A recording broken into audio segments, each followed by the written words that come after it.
NBA coming back this Thursday as Sideline Sports Podcast presents the NBA Prediction Show. I'm the host, Alex Naveja, and if you're not on the sideline, it's on Sideline Sports Podcast. Of course, the source of all of your SoCal sports news. And with me today, we've got a special guest working with Fox Sports West, a good colleague of mine who is the digital producer and a digital host working with Clippers and the Ducks. She's with me today, Brandy Flores. Brandy, thank you so much for being on the show. It's an absolute pleasure to have you on. Thank you so much for having me. I'm really excited.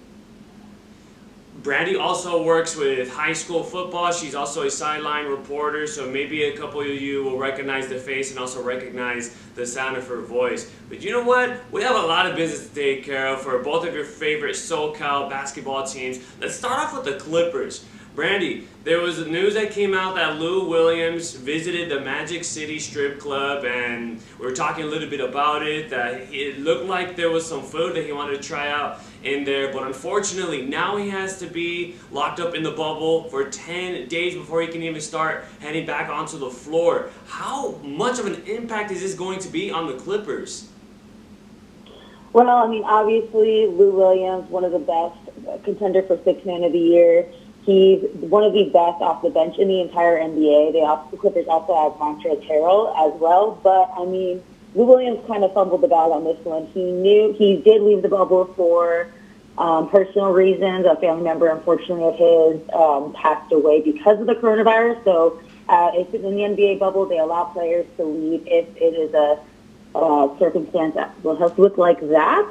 So that's why Lou left. But his mistake was, like you said, going to Magic City. Apparently, though, I heard the food is great, but he knew he had to come back in the bubble to play the team. He knew how strict the NBA is when it comes in regards to testing and making sure every player stays safe.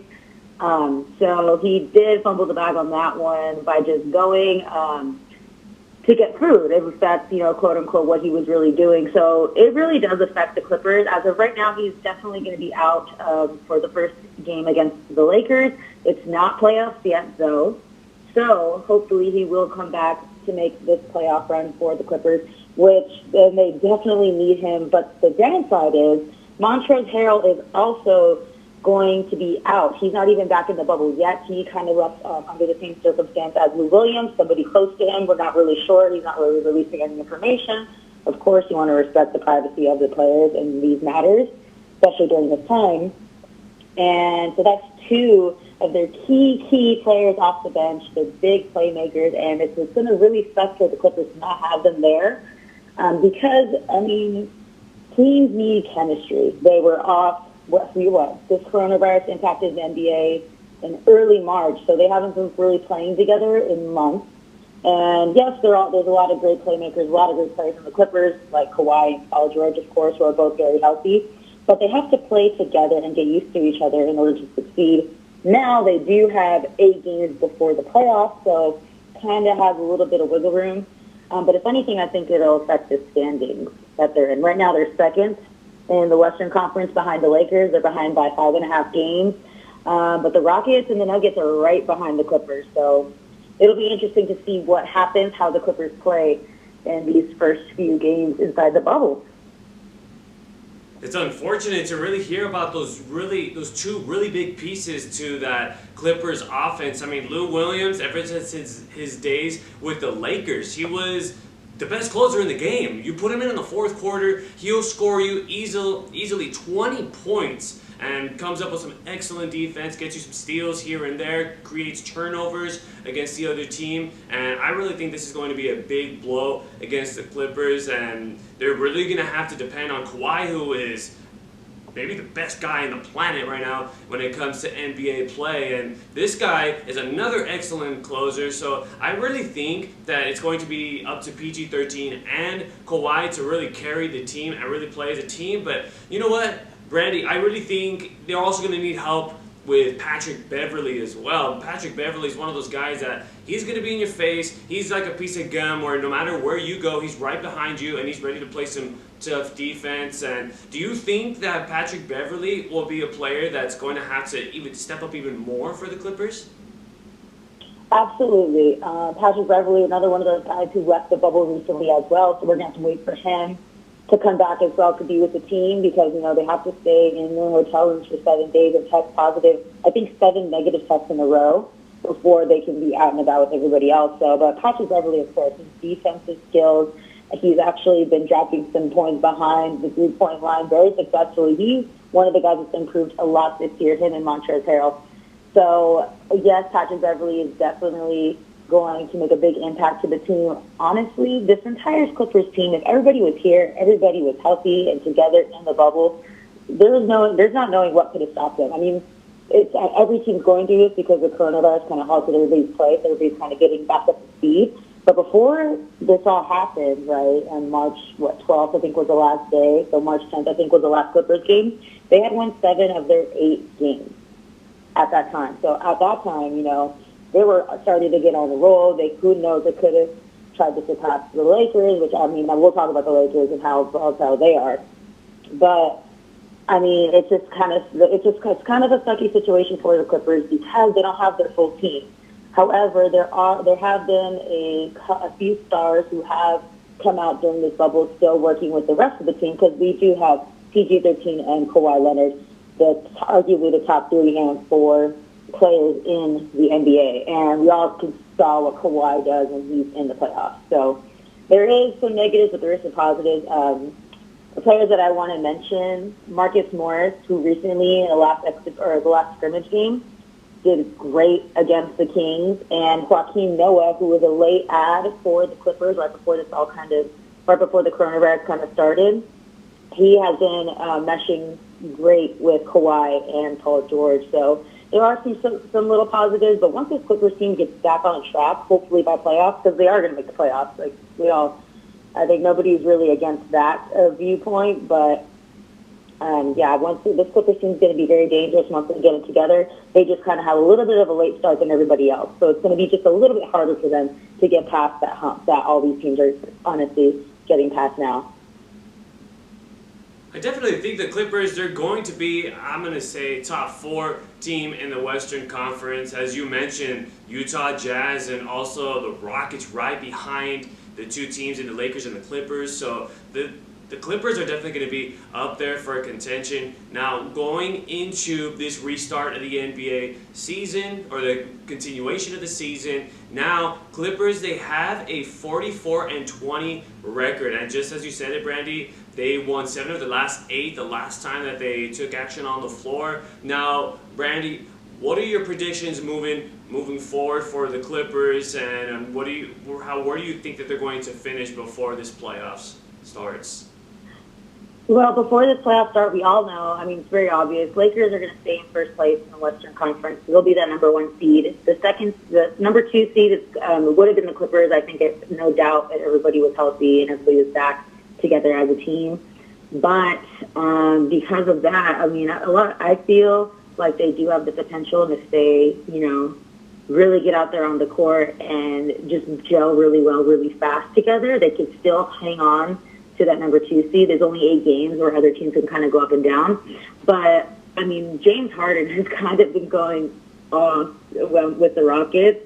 And I personally think James Harden is a great player when it comes to playoff time. He just has that mindset where he flips the switch and it's go time.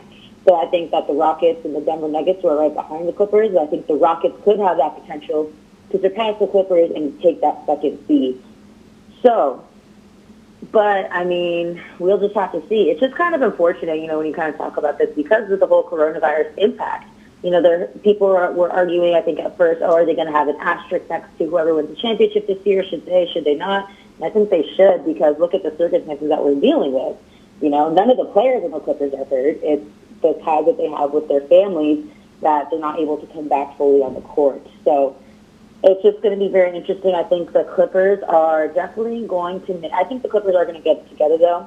I believe they're going to make it to the Western Conference Finals, and we'll see Lakers Clippers. I think that'll be an amazing Western Conference Finals. So that will be something to see, but I do think the Clippers will eventually get it together. But it's just a very unfortunate situation for the Clippers squad. To start to start off again and, missing some big-time pieces. That's really unfortunate for the Clippers, but I don't really see that even setting them back all that much. Maybe that'll drop them down to the 4 seed, but I think once all the guys are back, I feel like they're going to put it into 6th gear and really make that push to being back into that number 2 spot on the Western Conference. But I like where you're going, Brandy. I was actually just going to predict that as well. Western Conference Final, I have Lakers and Clippers. And you know what? It's going to be a battle for LA right there. I mean, it's so exciting to watch these two teams play, especially right now. Clippers have bragging rights right now because the Lakers haven't even been able to beat the Clippers this year as far as how well the Lakers have been constructed. But you know what? The Clippers have constructed just as a good team as the Lakers, and the Clippers are really making the Lakers struggle, and the Lakers are really having a hard time to even keep up with the Clippers when the both of them play. But I think at the end of it, I really think the Clippers are going to stay as the number 2 seed, and yeah, they're going to make it as far as the Western Conference Final, but I still feel like they're going to fall short. If you're talking about a 7-game stretch, I think that the Lakers would end up moving on there. What do you think? Yeah, no, I agree. And then, I mean, like you said, the Clippers do have a little bit of bragging rights. They actually did lose the last matchup with the Clippers-Lakers. They did lose that one, but the Clippers had some players hurt, and, I mean, LeBron just went off that game. I don't know if you remember. But the Clippers have won 2. The record against the Lakers is 2-1. So, I mean, anything could happen once it gets to that end of the road. Who's going to move on from the Western Conference? So, and with a coach like Doc Rivers, he has been behind his team 100%, both on and off the court. And I think with having that support, the Clippers players, I'm sure they're excited. Kawhi today in the press conference was saying that he really liked the way the team was playing together as a unit, and he's really excited to see what they're going to do within this NBA bubble. And he has no doubt in his mind they're definitely going to the playoffs, and they're going to do well in the playoffs. So we'll just see. But, I mean, that Lakers team is just something else right now. I think everybody can sit back and notice, like, what exactly the success is on that team so far. So there you have it, folks. Brandy and I seeing eye to eye. Maybe not exactly eye to eye, but you guys get the point. We're here agreeing with both teams, or with the Clippers finishing off in the number 2 seed and then making it all the way to the Western Conference Finals. But we're going to go ahead and take a quick break. When we come back, we're going to talk about the Lakers now and what the predictions we have for them as well. Where if you're not on the sideline, it's not Sideline Sports Podcast. We'll be back. Tyler Boncho Smith, hip-hop artist and men's basketball player, and you're watching Sideline Sports Podcast.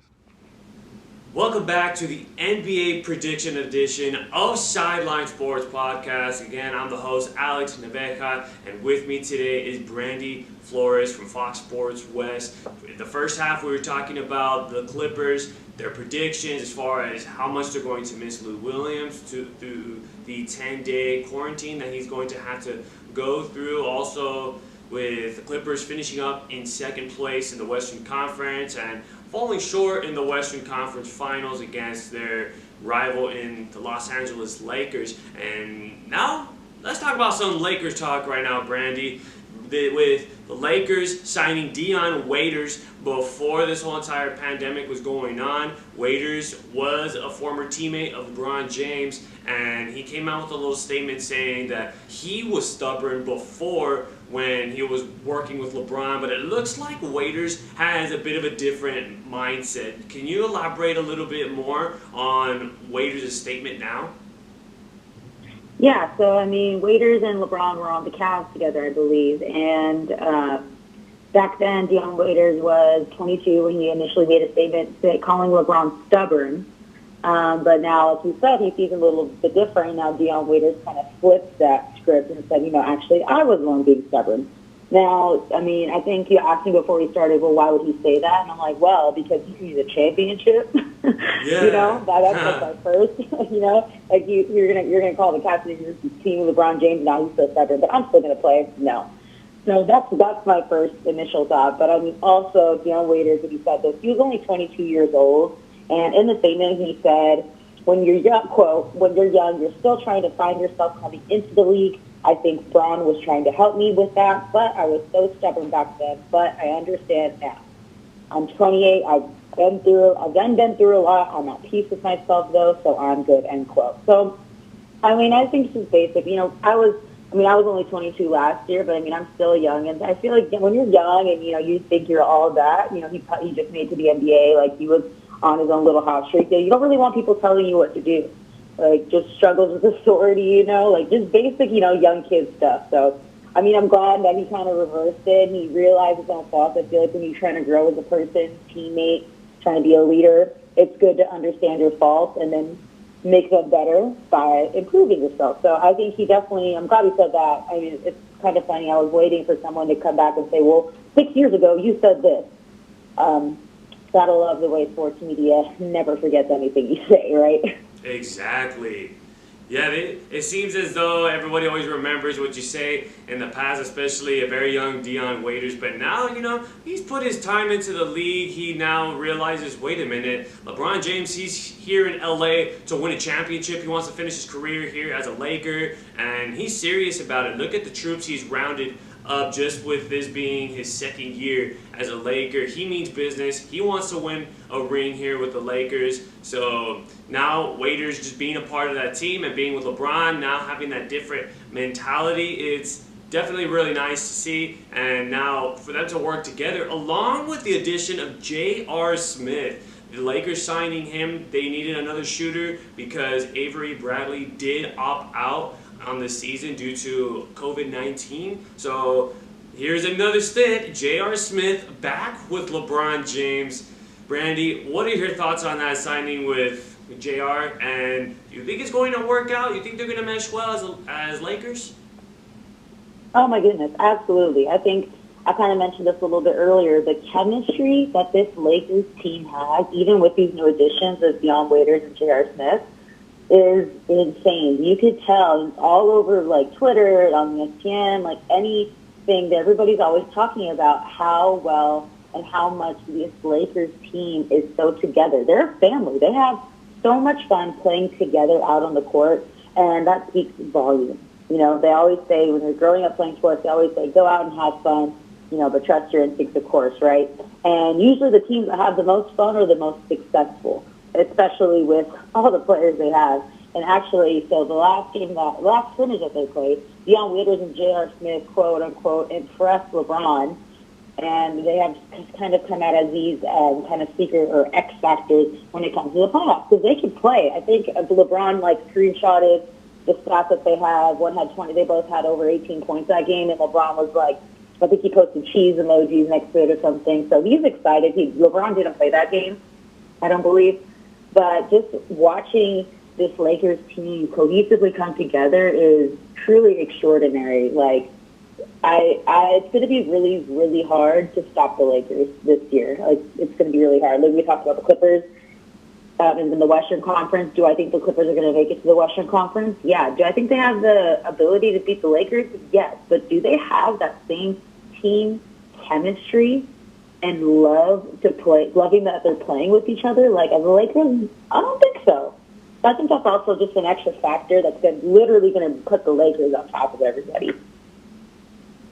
Team chemistry is everything, especially in the game of basketball. Just really, when you have that really nice ball movement, sharing the sugar, and allowing everybody to contribute and not having that guy that has to do everything himself, which the Lakers are really good with, just allowing everybody to contribute to the games. It really meshes well, and it really leads them to championships. It almost reminds you that the 2010 Lakers, the last time they won the championship, the chemistry in that team was just so good, so well. That's how they were able to beat the Celtics in the NBA Finals, and Lakers look so good chemistry-wise. Now they're going into this continuation of the NBA season in first place of the Western Conference. They are 49-14, and in the last 10 games that they played, they have actually won 8 of their last 10 games. So Lakers still playing some hot basketball.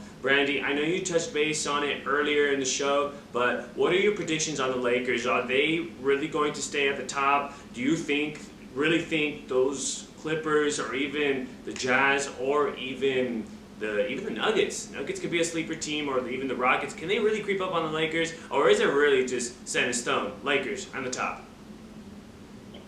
I said this before the coronavirus happened. The track that the Lakers were on was ultimate success. They're 5.5 games above the Clippers, who are in second place.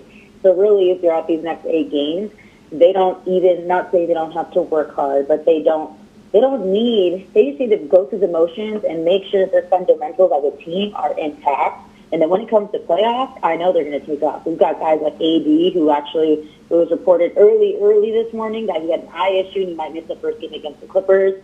But actually recently, I think within like a couple hours ago, AD did practice and he said his eye felt good, and that he will play against the Clippers tomorrow. Maybe we'll see some Gagos and Kareem, Abdul-Jabbar, James Worthy vibes. But it's going to be really hard watching them play all these scrimmage games. Now that they're in the bubbles, they're very unstoppable. It's going to be really, really hard to beat the Lakers. I have the Lakers taking it all, honestly. Not to say that other teams are going to compete against them. Not saying that they're the Supremes or anything like that. Teams will compete against them, but I think at the end the Lakers are going to come out on top. Before the bubble, after the bubble, during the bubbles, they're just dominant in every aspect. It's almost insane. You're just watching them. And then just watching them play, I think even if you're not a Lakers fan, it's so fun to just watch them play because they actually enjoy it and they're really good at playing, Mm-hmm.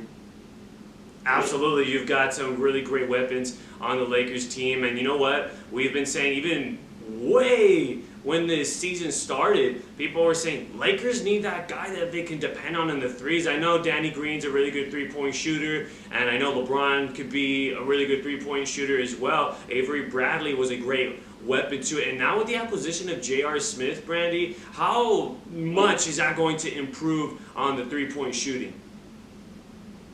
Like I said, J.R. Smith and Deion Waiters even as well, they have come out kind of like as the X factors. They're just going to be the guys to really help them.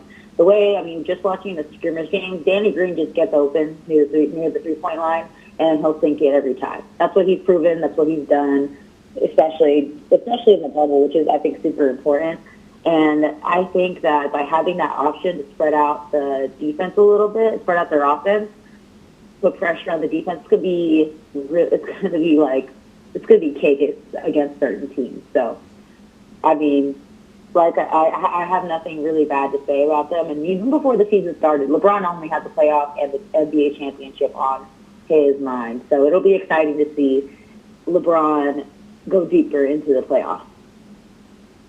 So we already got into depth with this. We said that it would be Lakers and Clippers as our prediction for the Western Conference Finals. Now, if we're going to talk about the NBA Finals, and my prediction being I think the Lakers are going to go to the NBA Finals, do you see them playing against that really dominant Milwaukee Bucks team, or do you see someone else there on that East Coast?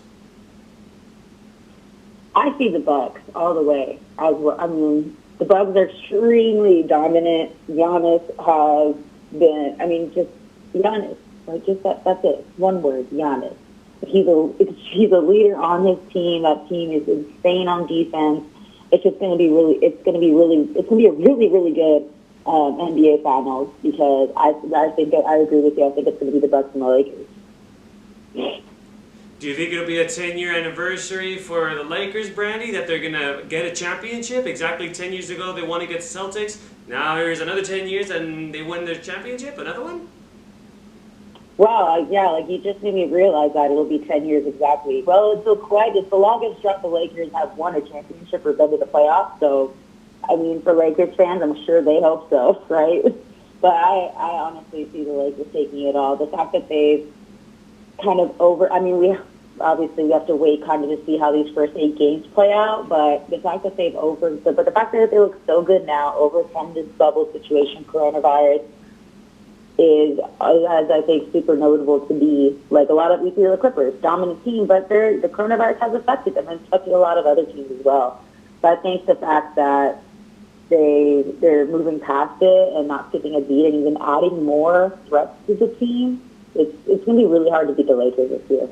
You guys will get to see Charles Barkley and Shaq going back and forth again on TNT, just like good times on Thursday nights. And expect a good basketball game, folks. And of course, you guys can check out Brandy Flores' Instagram and Twitter account. I'll put that down in the description below. And of course, I'll also be tweeting about that game as well. So you guys can also find my Twitter and all of my social media accounts down in the description below. And once again, with me today from Fox Sports West is Brandy Flores, a very good colleague of mine. Again, Brandy, thank you so much for being on the show. We really appreciate you coming on. Oh, thank you so much for having me. This was a lot of fun. Just finally, sports attack. Finally, let's make it to the finish line, everybody. Please stay safe, stay at home, watch TV from your house with the people you're quarantined with, and wear a mask so this could all be over because we still have football to look forward to, right? Of course, hey, you know what? Some people say that football is America's sport, and of course, what's football without the crowd, the fans being there at the stadiums? And Brandy, do you have any projects that you're working on right now? I know you and I just briefly touched on that you're barely coming back into work with Fox Sports West.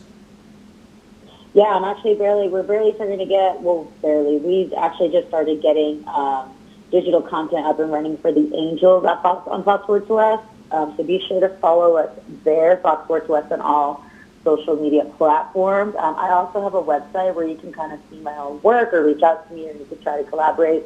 It's brandyfloresm.com. So hit me up. We will definitely put that into the description as well, Brandy, so that way if you guys need your sideline reporter, you guys need some digital content work there, you can definitely find Brandy on her website and reach out to her. And also, you guys can see Brandy and see all the work she does up on Instagram, on Fox Sports West on Instagram. As that's all the time we have left on Sideline Sports Podcast. We thank you all so much for tuning into this episode. If you like this content, please give it a thumbs up. And also, if you're enjoying the content, please hit the subscribe button because we're getting a lot of guests like Brandy Flores that are coming in. So just thank you so much to each and every one of you guys. I was Alex Naveca, the host of Sideline Sports Podcast, signing off, the source of all of your SoCal news, where if you're not on the sideline, it's not Sideline Sports Podcast. Have a good night, everybody. Stay safe, and of course, enjoy the NBA season.